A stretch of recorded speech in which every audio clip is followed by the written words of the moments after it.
Assalamualaikum warahmatullahi wabarakatuh. Selamat pagi anak-anakku semua. Bagaimana kabar kalian hari ini?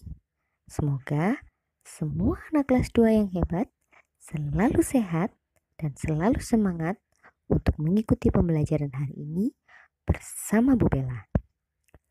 Anak-anak, hari ini kita akan belajar mengenai muatan matematika, sisi, sudut, titik sudut, dan pola barisan bangun datar. Anak-anak, coba perhatikan gambar berikut ini. Ibu ingin mengingatkan kembali mengenai bangun datar. Bangun datar yang pertama yaitu adalah bangun datar persegi panjang. Bangun datar yang kedua yaitu lingkaran. Bangun datar yang ketiga yaitu trapesium. Bangun datar yang keempat yaitu segitiga. Sekarang mari kita simak penjelasan berikutnya. Pada gambar bangun datar segi 6 ini terdapat yang pertama yang ditunjukkan dengan anak panah yaitu adalah sisi. Sisi juga disebut dengan ruas garis. Kemudian yang kedua adalah sudut. Sudut adalah pertemuan antara dua ruas garis. Kemudian yang ketiga adalah titik sudut. Titik sudut adalah ujung dari sudut. Sekarang mari kita lihat bangun datar berikut ini. Bangun datar yang pertama yaitu persegi. Kita coba hitung sisinya. Ada 4, titik sudutnya ada 4, dan sudutnya ada 4. Kita tulis. Kemudian bangun datar yang kedua, sisinya ada 3, sudutnya ada 3, dan titik sudutnya ada 3. Kita tulis seperti ini. Kemudian bangun yang berikutnya adalah sisi 4, sudut 4, dan titik sudut 4. Bangun yang berikutnya memiliki 3 sisi, 3 sudut, dan 3 titik sudut. Nah, anak-anak, apabila kita sudah mengetahui sisi, sudut, dan titik sudutnya, kita kelompokkan bangun yang memiliki 3 sisi, 3 sudut, dan 3 titik sudut. Bangun yang memiliki 3 sisi, sudut, dan titik sudut dinamakan segitiga.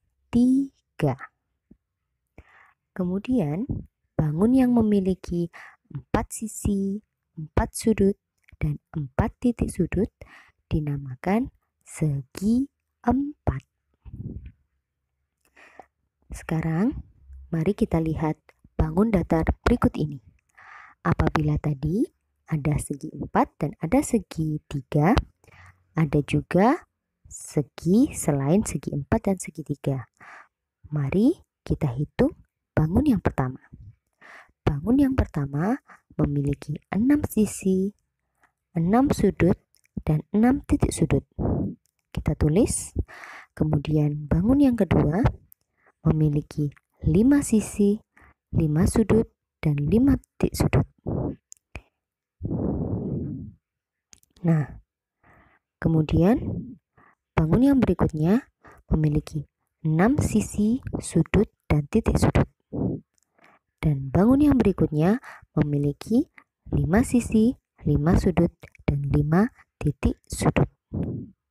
Anak-anak, sekarang kita kelompokkan bangun yang memiliki 5 sisi, 5 sudut, dan 5 titik sudut disebut dengan segi 5. Kemudian, bangun yang memiliki 6 sisi, 6 sudut, dan 6 titik sudut dinamakan segi 6. Nah, anak-anak, Selain sisi, sudut, dan titik sudut, sebuah bangun datar juga dapat membentuk sebuah pola barisan. Coba kita lihat penjelasan berikut ini. Di sini ada bangun yang pertama yaitu persegi. Yang kedua, lingkaran. Bangun yang ketiga, persegi. Kemudian lingkaran. Kemudian persegi. Kemudian ada bangun yang kosong yang perlu kita isi. Kira-kira bangun apa ya anak-anak? Nah, apabila sebelumnya membentuk pola satu persegi, satu lingkaran, satu persegi, satu lingkaran, satu persegi, maka yang berikutnya adalah satu lingkaran dan satu persegi. Kita lihat pola barisan berikutnya. Pola barisan berikutnya yaitu satu segitiga, satu segi lima, kemudian satu segitiga lagi, satu segi lima, satu segitiga, satu segi lima, dan yang terakhir satu segitiga. Kemudian apabila ada dua segi empat atau dua belah ketupat, kemudian setelah belah ketupat ada dua segitiga, setelah dua segitiga ada dua belah ketupat. Kira-kira bangun apakah yang ada di belakang belah ketupat? Nah, karena bangun sebelumnya membentuk pola dua belah ketupat, dua segitiga, kemudian dua belah ketupat, maka bangun yang selanjutnya yaitu adalah dua segitiga. Kita lihat contoh berikutnya. Pola yang pertama yaitu persegi, kemudian dua lingkaran, satu persegi, kemudian bangun yang kosong yang perlu kita isi, kemudian persegi lagi, lingkaran, lingkaran, kemudian persegi. Nah, dari pola ini bisa kita lihat bahwa satu persegi, kemudian dua lingkaran, kemudian kembali satu persegi lagi. Maka setelah persegi tentu dapat diisi dengan dua lingkaran.